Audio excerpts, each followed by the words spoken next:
হজরত মাওলানা কারামত আলী জৌনপুরী রহমতুল্লা আলহের ঊর্ধ্বতন পুরুষ ৩৫০০ পুরুষে গিয়ে হজরত রাসুল পাক সাল্লাহ আলি সাল্লামের শ্বশুর এবং প্রথম খলিফা হজরত আবু বকর সিদ্দিক রাদিয়াল্লাহু তাআলা আনহুর সাথে মিলিত হয়েছে।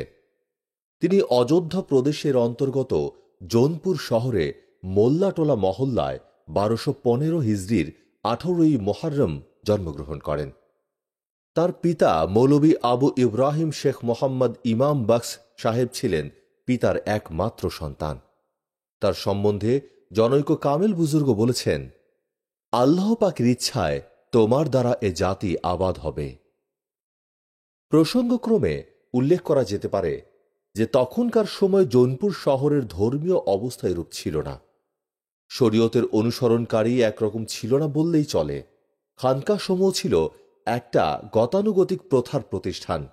মসজিদগুলোতে নির্দিষ্ট মুয়াজ্জিন ছিল না, ইমামও ছিল না। যে কেউ সকালে ও সন্ধ্যায় মসজিদে আজান দিয়ে কেবল সকাল ও সন্ধ্যার আগমন সংবাদ জানিয়ে দিত।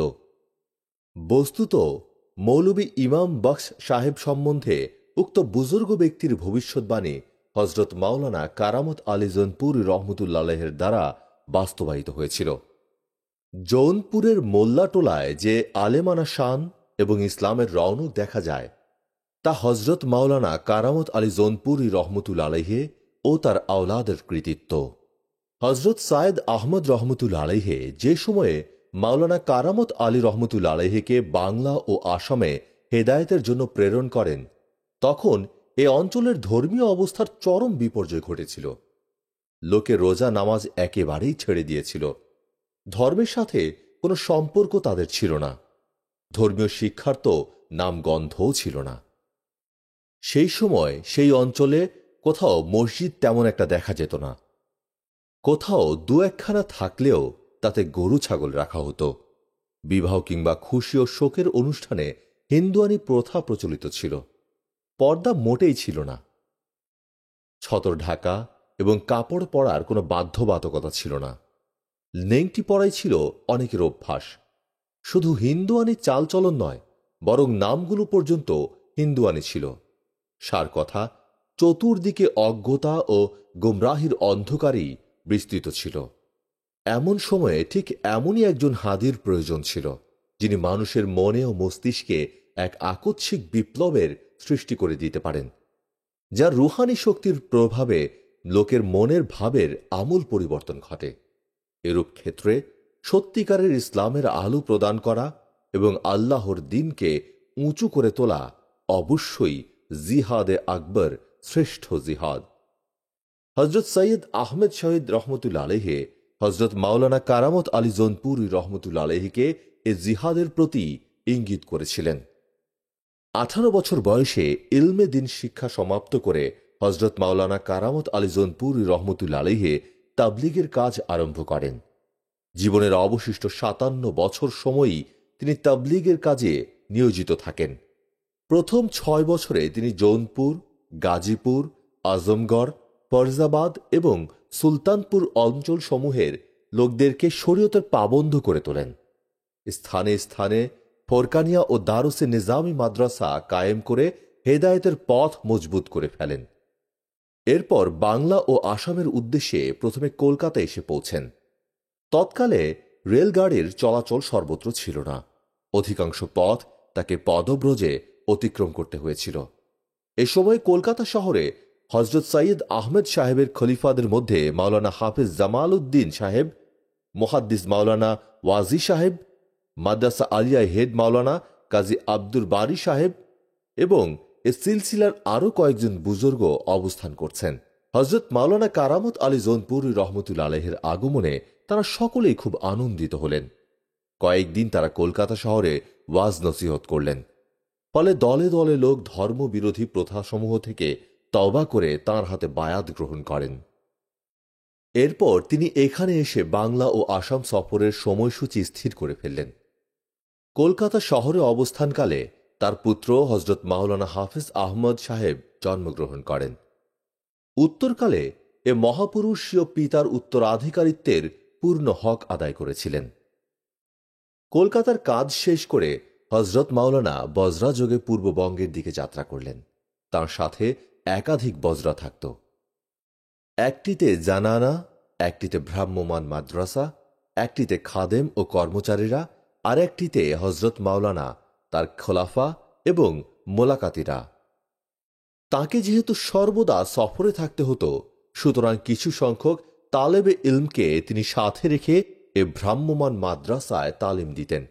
এ তালেবে ইলমদেরকে জাহিরি ও বাতিনি ইলম যোগ্য করে তুলে স্থানে স্থানে খলিফা করে দিতেন। এ সমস্ত বুজুর্গানের দ্বারা সে অঞ্চলের হেদায়েতের কাজ চলতে থাকত। ওই সমস্ত খলিফাদের আওলাদদেরকে দেশবাসী আজও সম্মানের চোখে দেখতে থাকে। মুরাদুল মুরিদিন গ্রন্থে হজরত মাওলানা লিখেছেন, ফকিরের সঙ্গে কয়েকখানি বজরা আছে, দৈনিক খরচ 100 টাকা। কোনো এক জায়গায় লোকে ফকিরকে দাওয়াত করে নিয়ে 10 দিন রেখেছেন। ফকিরের 1000 টাকা ব্যয় হয়ে গেছে, কিন্তু নির্বোধেরা তা উপলব্ধি করতে পারেনি। ফলে ফকির ঋণী হয়ে পড়েছে। বস্তুত হজরত মাওলানার এ কাফেলার ব্যয়ভার সর্বসাধারণের সাহায্যের ওপর চলত। হজরত মাওলানা তাদের জন্য দোয়া করে বলতেন, ফকির তো হিন্দুস্তান থেকে কলকাতা, চট্টগ্রাম, সন্দ্বীপ ও ঢাকা হয়ে আসাম পর্যন্ত সফর করে থাকে। এ কাজে ফকির 50 বছরেরও বেশি সময় অতিবাহিত করে। ফকিরের কাফেলার খরচ অনেক বেশি। আল্লাহ সুবহানাহু ওয়া তাআলা ফকিরের মুরিদদেরকে বরকত দিন। আল্লাহর অনুগ্রহে তাদের মাধ্যমে সম্পূর্ণ ব্যয়ভার নির্ধারিত হয়েছে। দেশ বিদেশে সর্বত্র এ সাহায্য কাজ চালু ছিল। হজরত মাওলানা কলকাতা থেকে যাত্রা করে পথে যশোর ও বরিশালে কয়েক জায়গায় হেদায়েত করতে ইচ্ছা করলেন। কিন্তু অশিক্ষিত গোয়ার লোকেরা নামাজ রোজার পাবন্দির কথা শুনে মাওলানার প্রতি ক্ষেপে উঠল এবং তারা বজরার প্রতি ঢিল ছুটতে লাগল।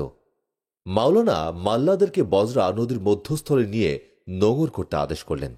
কিছুক্ষণ পরে সেখানকার কয়েকজন সামান্য উর্দু জানা নেতৃস্থানীয় লোক হজরত মাওলানার বজরায় এলেন। তিনি তাদেরকে নিজের উদ্দেশ্য ভালোরূপে বুঝিয়ে দিলেন। তারা স্থানীয় গ্রামবাসীদের অপরাধের ক্ষমা চেয়ে হজরতের হাতে তাওবা ও বায়াত হয়ে চলে গেলেন। তাদের দ্বারা লোকের মনোভাবের পরিবর্তন হয়ে ক্রমশ তারা হেদায়েতের পথে আসতে লাগল। এরপর লোকে স্থানে স্থানে হজরত মাওলানাকে দাওয়াত করে ওয়াজ নসিহত শুনে হেদায়েত প্রাপ্ত হতে লাগলেন। অবশেষে তিনি নোয়াখালী জেলায় পৌঁছেন। এখানকার জনগণ তাকে ভক্তি ও শ্রদ্ধার সাথে সাদরে অভ্যর্থনা জানাল। এখানে তার পীর ভাই হজরত মাওলানা ইমামউদ্দিন সুধারামী সাহেব পূর্ব থেকে অবস্থান করছিলেন। তিনি হজরত মাওলানাকে খুব সমাদরের সাথে গ্রহণ করলেন। মদিনাবাসী আনসার সম্প্রদায় হজরত রসুল পাক সাল্লাল্লাহু আলাইহি সাল্লামকে যেভাবে গ্রহণ করেছিলেন, নোয়াখালীবাসীরা হজরত মাওলানা কারামত আলী জৌনপুরী রহমতুল্লাহ আলাইহিকে সেভাবেই গ্রহণ করল। তিনি নোয়াখালীবাসীদের আখলাক ও মেহমানদারি দেখে খুব সন্তুষ্ট হলেন এবং তাদেরকে প্রাণ ভরে দোয়া করলেন। আজ নোয়াখালী জেলায় যে দিনদারি, পরহেজগারি, মসজিদ, মাদ্রাসা ও ওলামায়ে দ্বীনের প্রাচুর্য দেখা যাচ্ছে, তা হজরত মাওলানা কারামত আলী ও মাওলানা ইমামউদ্দিন সাহেবের দোয়ার বরকত। সমস্ত বুজুর্গানের দোয়ার বরকতে সামান্য পরিমাণ লেখাপড়ায় নিজেদের আমল আখলাক দুরস্ত করে এ জেলার মুন্সিরা পূর্ব বাংলার প্রত্যেকটি জেলা এসে অজ্ঞ জনসাধারণকে কোরআন মাজিদ ও নামাজ রোজা শেখাতে সক্ষম হয়েছে। পূর্ব বাংলার প্রত্যেকটি জেলা এ কথা স্বীকার করবে যে নোয়াখালীর মুন্সিরা তাদেরকে আল্লাহর রসুলের নাম, ইসলামের কালেমা ও নামাজ রোজা শিখিয়েছেন। এ তাবলিগ প্রকৃতপক্ষে হজরত মাওলানা কারামত আলী জৌনপুরী রহমতুল্লাহ আলাইহির তাবলিগ। বাংলাদেশে তাবলিগ করার সময় একবার চট্টগ্রামে জনৈক দুর্দান্ত জমিদারের কথা তিনি শুনতে পান। সে নাকি আলেমদের শত্রু এবং বহু আলেমকে হত্যাও করেছেন। হজরত মাওলানা তার সাথে দেখা করতে চাইলে লোকেরা তাকে বারণ করল, কিন্তু তিনি কারো নিষেধ না শুনে উক্ত জমিদারের বাড়িতে গিয়ে হাজির হলেন। সেই জমিদার কখনো কাউকে বসতে বলতো না, কিন্তু হজরত মাওলানা পদার্পণ করা মাত্র সে নিজে কুর্সি এগিয়ে দিয়ে তাকে বসতে অনুরোধ করল। হজরত মাওলানা আসন গ্রহণ করলে জমিদার তাঁর সাথে তাওহীদ সম্বন্ধে আলোচনা আরম্ভ করল। হজরত মাওলানা কিতাবী ও যৌক্তিক প্রমাণ দ্বারা বিষয়টি খুব সুন্দরভাবে প্রমাণ করে দিলেন। সে বলল, আমি আপনার যুক্তি ও প্রমাণ না বুঝলে আপনি কি করবেন? হজরত মাওলানা বললেন, আবার বোঝাবো। সে বলল, তবুও যদি না বুঝি? হজরত মাওলানা বললেন, আবার বোঝাবো। সে বলল, আমি যদি তবুও না বুঝি?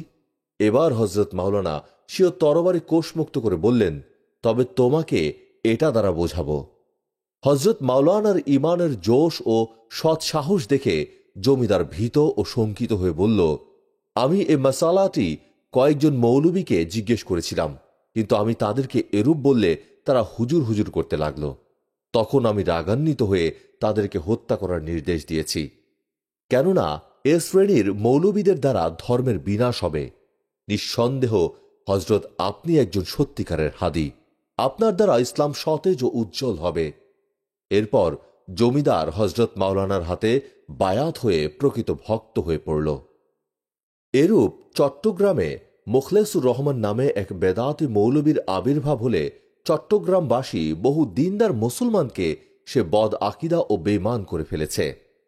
হজরত মাওলানা চট্টগ্রামে পৌঁছে বেদাত ও শিরকির বিরুদ্ধে অভিযান আরম্ভ করলে মৌলবী মুখলেসুর রহমান ফার্সি ভাষায় 7টি প্রশ্ন লিখে হজরত মাওলানার কাছে পাঠাল। হজরত মাওলানা তার প্রশ্নগুলোর দাঁত ভাঙা জবাব লিখে পাঠালেন। মূল প্রশ্নগুলো ও তাদের উত্তর হজরত মাওলানার জখিরায়ে কারামত নামক গ্রন্থে উদ্ধৃত রয়েছে। তার এই প্রশ্নগুলো ছিল হজরত মাওলানা ইসমাইল শহীদ রহমতুল্লাহ আলাইহি, হজরত মাওলানা আব্দুল হক দেহলবি এবং হজরত মাওলানা সৈয়দ আহমদ বেরলভি রহমতুল্লাহ আলাইহি সম্বন্ধে। সে এ মহাপুরুষদেরকে কাফের পর্যন্ত বলতে দ্বিধাবোধ করেনি। সে হজরত মাওলানা কারামত আলী জৌনপুরী রহমতুল্লাহ আলাইহিকে মাযহাবের মুনকের এবং হানাফি মাযহাব থেকে খারিজ বলে অপবাদ দিয়েছেন।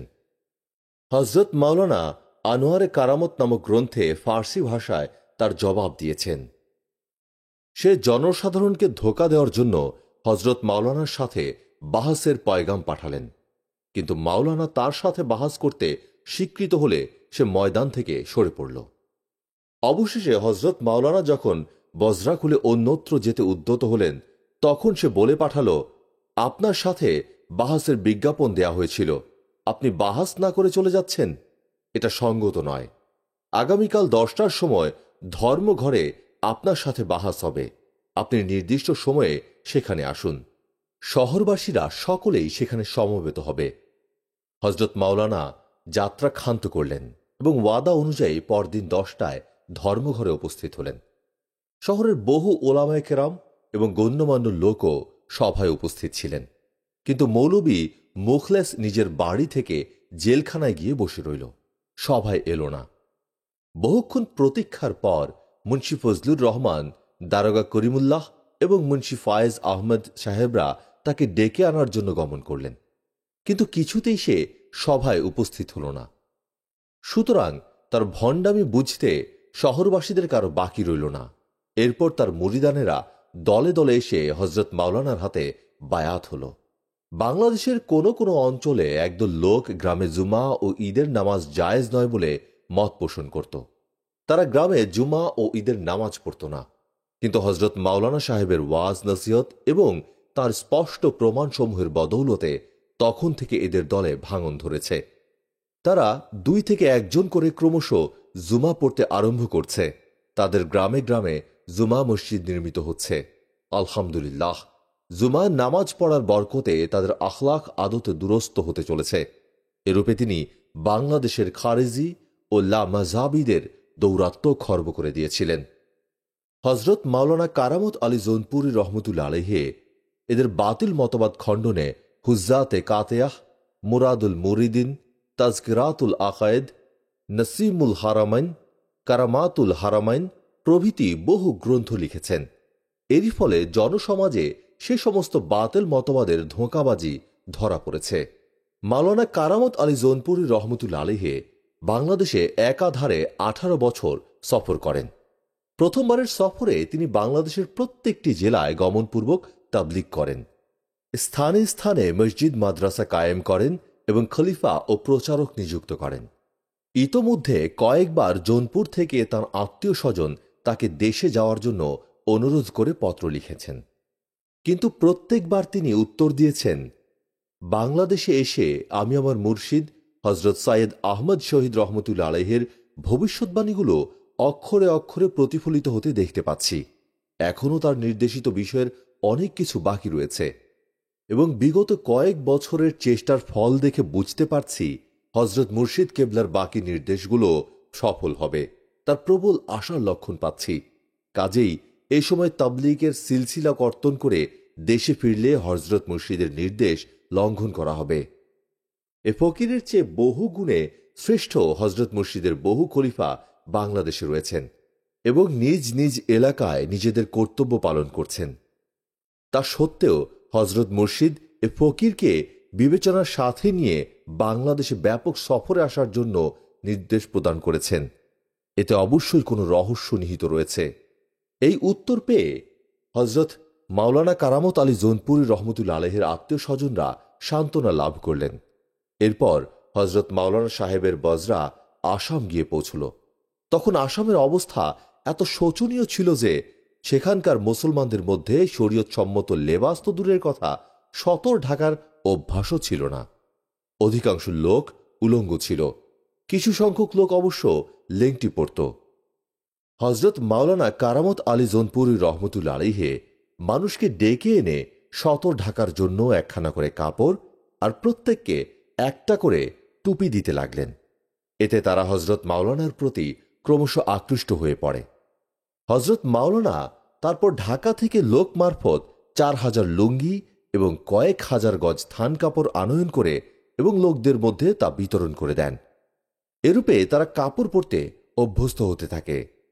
জনৈক ইংরেজ লেখক এ সম্বন্ধে লিখেছেন, মাওলানা কারামত আলী জৌনপুরী রহমতুল্লাহ আলাইহে বাংলা ও আসামের মানুষকে শুধু মুসলমান করেননি, বরং তাদেরকে কাপড় পরা শিখিয়ে অমুসলমানদেরকেও মানুষ করেছেন। এখন অমুসলিমরাও নিজেকে আদম সন্তান বলে পরিচয় দেওয়ার উপযুক্ত হয়েছে। বস্তুত তার আদর্শ চরিত্র এবং একনিষ্ঠ নসিহতের ফলে বহু অমুসলিমও ইসলাম গ্রহণ করেছেন। সমগ্র বাংলাদেশে এবং আসামের নিম্নাঞ্চলের মুসলিম সংখ্যাগরিষ্ঠতা হজরত মাওলানা কারামত আলী জৌনপুরী রহমতুল্লাহ আলাইহের অক্লান্ত তাবলীগের ফল বলতে হবে। অনন্তর তিনি পূর্ণ 18 বছর পরে বজরাযোগে সপরিবারে জৌনপুর প্রত্যাগমন করেন। তার পিতা মৌলভী আবু ইব্রাহিম শেখ ইমাম বখশ সাহেব তখনও পূর্ণ কর্মক্ষমতা নিয়ে জীবিত আছেন। হজরত মাওলানার প্রত্যাগমন সংবাদে চতুর্দিক থেকে মুরিদরা এসে বিরাট জনসমাবেশের সৃষ্টি করল। জৌনপুরে থাকাকালে তিনি আজমগড়, গাজীপুর, ফয়জাবাদ, সুলতানপুর প্রভৃতি জেলায় সফর করে তাবলীগের কাজ করেন। এবারের বাংলা ও আসাম সফরের ন্যায় আরও 3-4 বার দীর্ঘ সময়ের জন্য সপরিবারে বাংলা ও আসাম সফর করেছিলেন। সর্বশেষ সফরকালে বাংলাদেশের সমস্ত জেলাগুলো সফরের পর 1290 হিজরি সালে রংপুরে উপনীত হলেন। তখন সেখানকার জনৈক বদ্দিন বেদাতি লোকের সাথে তার বিরোধ আরম্ভ হয়। বিরোধ চরমে পৌঁছলে বাহাস করার সিদ্ধান্ত হয় এবং তারিখ ও স্থান নির্দিষ্ট হয়। ঘটনাক্রমে বাহাসের তারিখের পূর্বদিন হজরত মাওলানা জ্বরে আক্রান্ত হয়ে দুর্বল হয়ে পড়েন। তার ভ্রাতুষ্পুত্র ও জামাতা মৌলভী মুসলেহুদ্দিন আহমদ সাহেব তার সাথে ছিলেন। তিনি ইলমে দ্বীনের তহসিল তখনও সমাপ্ত করেননি। বাহাসের দিন সকালে হজরত মাওলানা তাকে ডেকে বললেন, আজ বাহাসের দিন, আমি যেতে অক্ষম। তুমি অমুক অমুক গ্রন্থের এত এত পৃষ্ঠা বের করো। খোলাসা বিষয়বস্তুগুলো আমার মুখে শুনে এবং গ্রন্থ দেখে বুঝে নাও। এরপর মজলিসে গিয়ে বাহাস করে আসো। তিনি বললেন, হজরত, আমি এখনো শিক্ষার্থী, বাহাস করা কি আমার দ্বারা সম্ভব হবে? হজরত মাওলানা বললেন, হ্যাঁ হবে, আমি আদেশ করছি তুমি যাও, তোমার প্রতি আল্লাহ তাআলার সাহায্য হবে। এ আদেশ পেয়ে মৌলভী মুসলেহ উদ্দিন আহমদ সাহেব বাহাসের স্থানে গিয়ে হজরত মাওলানার অসুস্থতার সংবাদ এবং তাঁকে তার স্থলবর্তী করে পাঠানোর কথা জানালেন।